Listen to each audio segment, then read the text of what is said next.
प्रज्ञा को रील्स बनाने का बड़ा ही क्रेज है और वो दिन भर रील्स बनाती रहती है।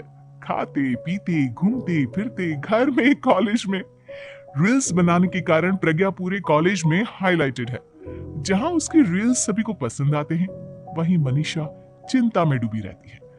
एक रोज जब खाते हुए प्रज्ञा रील्स बना रही होती है, तब मनीषा कहती है, एक मिनट भी चैन नहीं है इस लड़की को। यह नहीं कि खाना तो आराम से खा ले, लेकिन नहीं, अरे थोड़ी देर रील्स नहीं बनाओगी तो आसमान नहीं टूट पड़ेगा। अरे मम्मी, इसी को तो कहते हैं डिटर्मिनेशन। तुम नहीं समझोगी ये सब। भगवान, इस लड़की को सद्बुद्धि दे।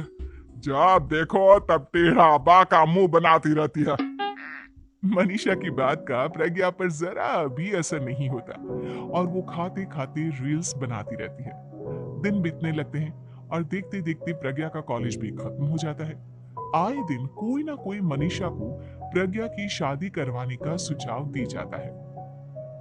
सब ठीक ही कहते हैं, प्रज्ञा की शादी कर देनी चाहिए। अपने घर के काम काज में व्यस्त हो जाएगी तो खुद ही ये रील्स और नाच गाना बंद हो जाएगा। मनीषा और प्रेम प्रज्ञा के लिए एक अच्छा लड़का ढूंढने लगते हैं और तभी विकी का रिश्ता प्रज्ञा के लिए आता है, जिसने प्रज्ञा को उसकी रील्स देखकर पसंद कर लिया था। अगले दिन विकी अपने माता पिता के साथ प्रज्ञा के घर पहुंच जाता है और प्रज्ञा साड़ी पहने हाथों में चाय की ट्रे लिए उनके सामने आती है। जब विकी को पसंद है तो हमें भी बहू पसंद है।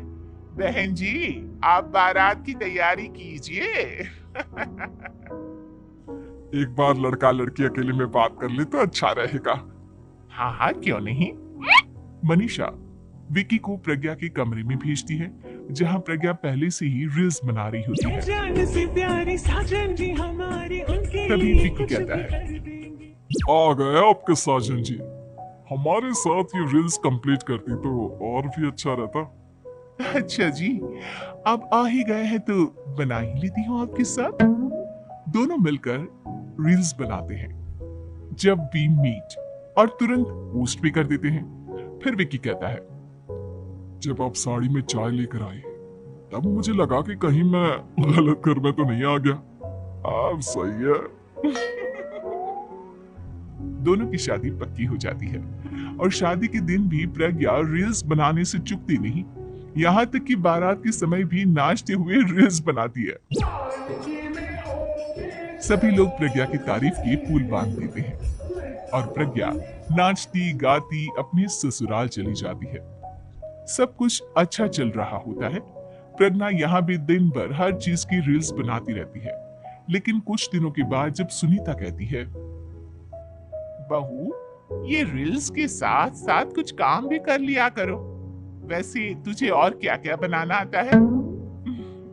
मम्मी जी, वैसे तो सब कहते हैं कि मैं सब कुछ अच्छा बनाती हूँ, लेकिन मुझे लगता है कि मैं मैगी अच्छा बना लेती हूँ। हाँ, कॉफी भी अच्छा बना लेती हूँ और मुंह तो सबसे अच्छा बना लेती हूँ। अच्छा अच्छा।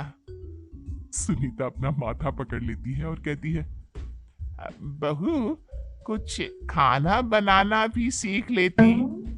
मम्मी जी, मैं लंबी प्लानिंग कर रही हूँ। जल्दी ही मैं इतनी फेमस हो जाऊंगी कि मुझे पैसे मिलने लगेंगे। हम दोनों सास बहू राज करेंगे, राज।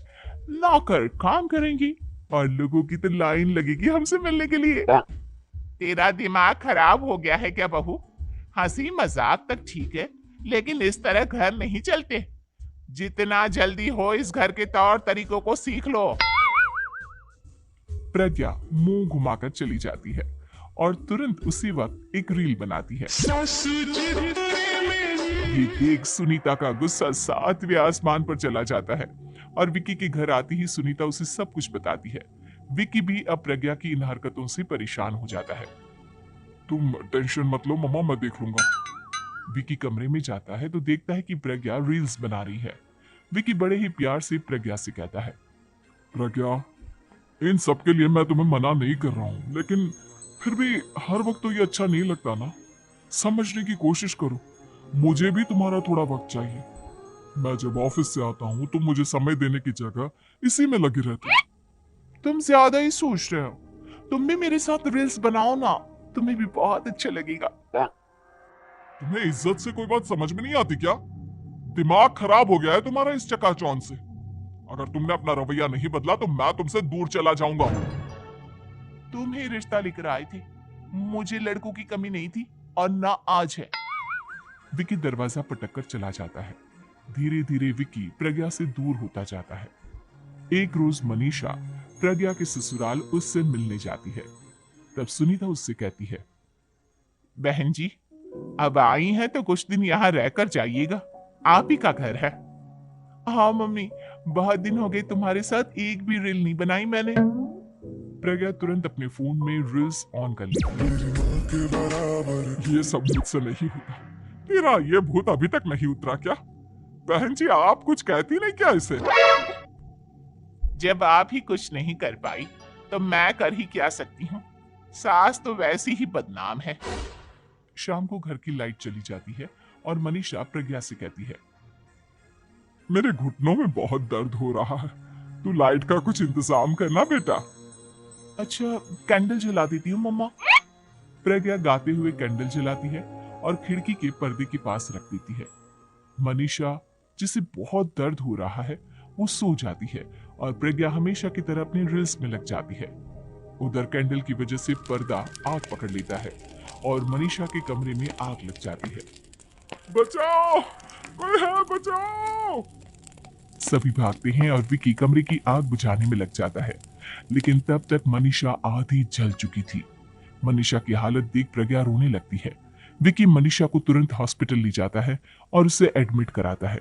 विकी प्रज्ञा से कहता है, देख लिया ना, तुम्हारे इस नाच गाने की वजह से आज तुम्हारी माँ की जान जाते जाते रह गई। अब पता नहीं तुम और क्या चाहती हो। उधर डॉक्टर कहते हैं, इनकी हालत बहुत नाजुक है, आधे से ज्यादा जल चुकी है। प्रज्ञा रोती हुई मंदिर में जाती है और भगवान के आगे जाकर कहती है, भगवान मेरी माँ को ठीक कर दो, मैं कसम खाती हूँ हाथ से ये रील्स बनाना छोड़ दूंगी, बस मुझे मेरी माँ वापस मिल जाए। 2 दिन बीत जाते हैं और मनीषा खतरे से बाहर आ जाती है। पेशेंट अब ठीक है, आप लोग उनसे मिल सकते हो। सब कोई मनीषा से मिलता है और प्रज्ञा सबके सामने अपना फोन तोड़ देती है। मुझे माफ कर दो मम्मा, मैंने तुम लोगों की बातों को नजरअंदाज किया। बेटा कोई भी चीज जरूरत से ज्यादा खराब है। मैंने तुम्हें रील्स बनाने से कभी मना नहीं किया, लेकिन हर वक्त एक ही चीज तो सही नहीं है। मैं समझ गई हूँ मम्मा, आई एम सॉरी। प्रज्ञा उस दिन से रील्स बनाना छोड़ देती है और पूरी तरह से अपने घर में लग जाती है।